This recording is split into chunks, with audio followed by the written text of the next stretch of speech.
6-hour Siyam, Allahumma ameen. What a great time that we gather together, alhamdulillah. May Allah subhanahu wa ta'ala keep us always united as one family, Allahumma ameen.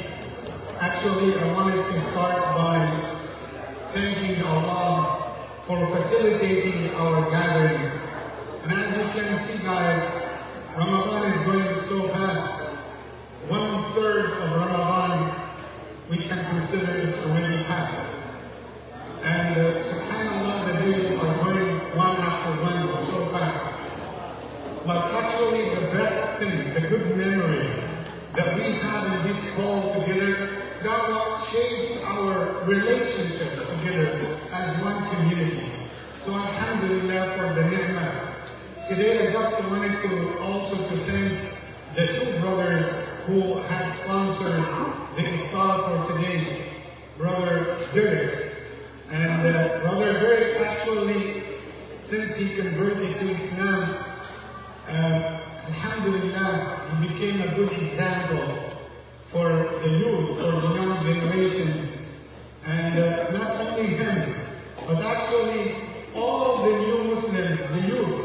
You cannot imagine the cooperation and alhamdulillah, the power, the strength, and even the flavor that they have granted for our community.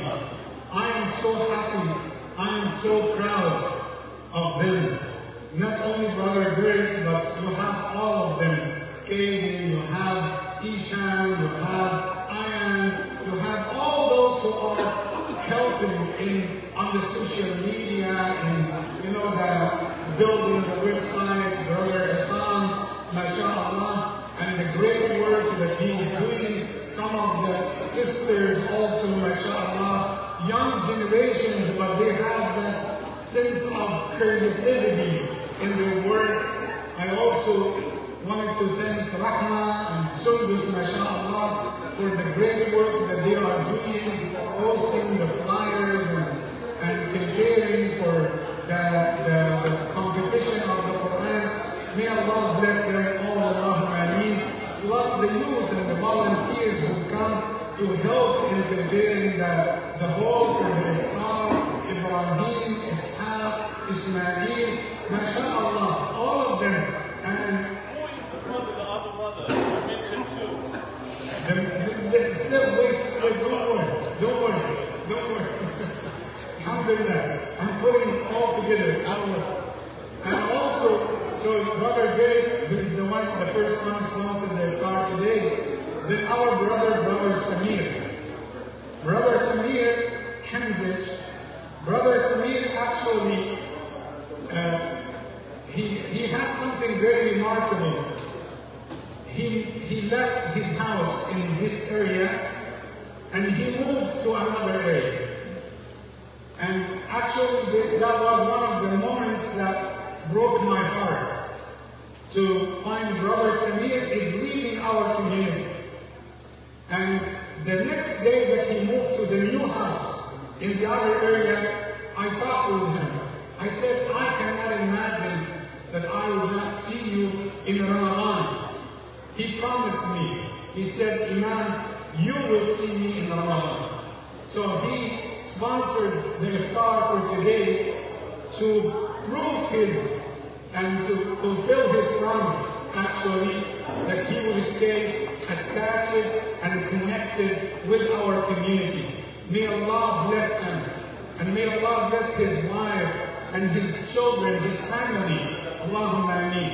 Not only for the iftar, but for everything that he is doing for our masjid and for our community. He is calling me, Imam, do you want anything? Imam, does the masjid need anything as, donation, as contribution?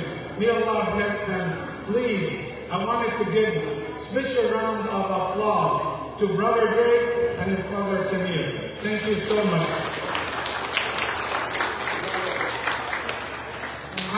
I feel proud when we see young generations.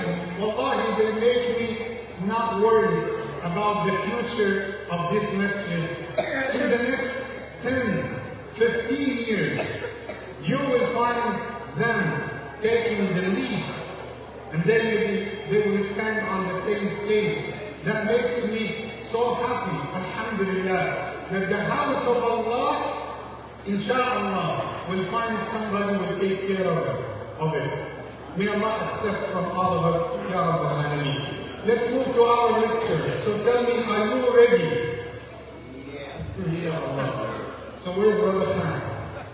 So when you are hungry, you become angry, right? So are you guys hungry or angry? Both. Okay. So let's, one more time. Are you guys ready for the lecture? Yes. You know what? I don't like this yet. So maybe we cancel the lecture for tonight and we'll just talk together. Unless you give me good yes. Are you ready for the lecture? Yes. Yes, inshallah. That's great. Alhamdulillah. May Allah bless all of us. Allahumma ameen. Actually, I want to welcome today. I don't know if she will accept or not, but may Allah keep her always attached to our community. Sister Virginia, I want to thank her for her coming. May Allah bless her family, Ya Rabbal Alameen. I like the spirit. I like the feelings that we have actually in our community. Sayyidina Luqman the wise, while he is giving the advice to his child, actually he told him about something that we need to give to our children. You know, sometimes when you find something bad is happening in your masjid, in your community, in your house, amongst your friends, in your college, most of the children nowadays, they choose not to speak up. They choose to keep silent. You know what is the proverb that they got affected by in the Western countries? They will tell you, it is not my business. It is not my business. As long as it's not hurting me directly, I will not be involved. I want to ask you a question. Do you think that concept is Islamic or non-Islamic? Non-Islamic. You know, some people, when you do something wrong, they will say, it is un-American. You know that? No, like he's not representing the American people. It's not American. It's un-American means it's not related to the ethics, the morals, the cultures itself. Sayyidina Luqman said to his son, Ya bunay ya'mur bil ma'ruf wanha 'anil munkar wasbir 'ala ma asab. Oh my dear little son, enjoin what is good, forbid what is wrong, and be patient while you are doing so. We need to make our kids so courageous, so brave to speak up. Most of the kids, especially the sisters, the girls, the females, when we go to school, to the public school, number one, they abandon their hijab. You know why? Because they don't want to be bothered by people and be identified as Muslims. Number two, when she sees something wrong, the girls wouldn't speak. Why? Because they will tell her, you are an old-fashioned. And allow me, please forgive me if I will say that statement, but here in our community, as one family, we have to share everything.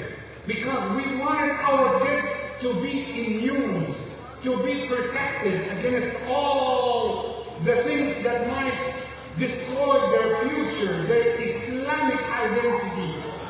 Some of the girls, little girls, maybe 14, 13 years old, 16 years old, once they go to school, they got this question. Listen up. Do you have a boyfriend? Do you have a boyfriend? Why don't you have a boyfriend? Even the young kids, the boys, do you have a girlfriend? So what should we say? How should we respond? You know, most of our kids, how they respond? They say, no.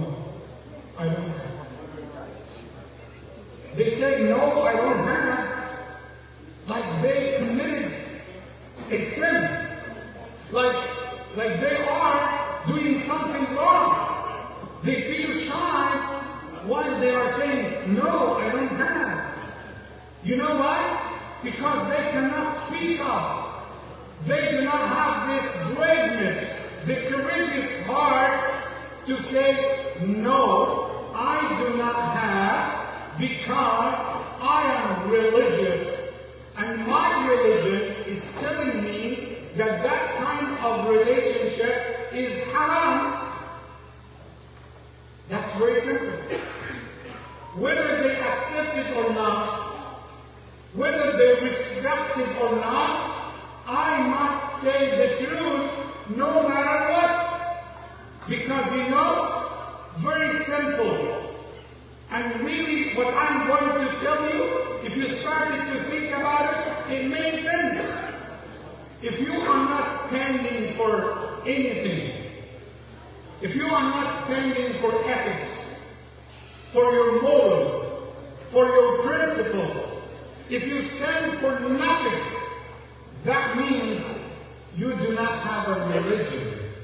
Because what religion means, that you are a man or a girl who have ethics, morals, and stand for something. Put that in the hearts of your children. Speak up. Say the truth. Do not be afraid. Declare your identity, whether they accept it or not. Be brave to be proud and say, I am a Muslim.